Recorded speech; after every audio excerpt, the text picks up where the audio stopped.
Tehran will pay the price for its fresh missile onslaught against Israel, the Jewish state's defense minister warned Monday, as markets braced for a fourth day of ramped-up conflict between the regional powers. Fire exchanges have continued since Israel's Friday attack against Iran, with Iranian media reporting Tehran's latest strikes hit Tel Aviv, Jerusalem, and Haifa, home to a major refinery.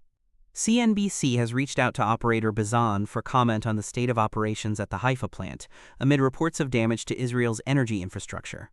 Iran's Revolutionary Guard said overnight it deployed innovative methods that disrupted the enemy's multi-layered defense systems to the point that the Zionist air defense systems engaged in targeting each other, according to a statement obtained by NBC News.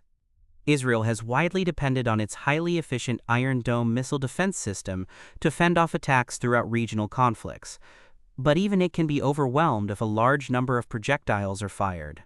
The fresh hostilities are front of mind for investors, who have been weighing the odds of further escalation in the conflict and spillover into the broader oil-rich Middle East, amid concerns over crude supplies and the key shipping lane through the Strait of Hormuz, connecting the Persian Gulf and the Gulf of Oman. Oil prices retained the gains of recent days, and at 9:19 a.m. London time, ICE Brent futures with August delivery were trading at $73.81 per barrel, down 0.57% from the previous trading session. The NYMEX WTI contract with July expiry was at $72.70 per barrel, 0.38% lower. Elsewhere, however, markets showed initial signs of shrugging off the latest hostilities early on Monday.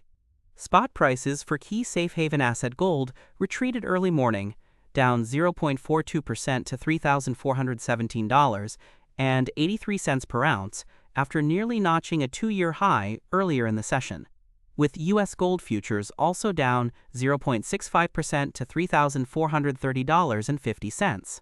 Tel Aviv share indices pointed higher, with the blue-chip TA35 up 0.99% and the wider TA125 up 1.33%. European stock markets opened higher Monday meanwhile, and U.S. stock futures were also in the green. Luis Costa, global head of EM Sovereign Credit at Citigroup Global Markets, signaled the muted reaction could be, in part, attributed to hopes of a brisk resolution to the conflict. So markets are obviously, bearing in mind all potential scenarios. There are obviously potentially very bad scenarios in this story, he told CNBC's Europe Early Edition on Monday. But there is still a way out in terms of, a faster resolution and bringing Iran to the table, or a short continuation here, of a very surgical and intense strike by the Israeli army. As of Monday morning, Israel's National Emergency Service, Magen David Adom, reported 4 dead and 87 injured following rocket strikes at 4 sites in central Israel, reporting collapsed buildings, fire, and people trapped under debris. Accusing Tehran of targeting civilians in Israel to prevent the Israel Defense Forces from, quote, continuing the attack that is collapsing its capabilities, Israeli Defense Minister Israel Katz, a close longtime ally of Prime Minister Benjamin Netanyahu, said in a Google-translated social media update that the residents of Tehran will pay the price, and soon.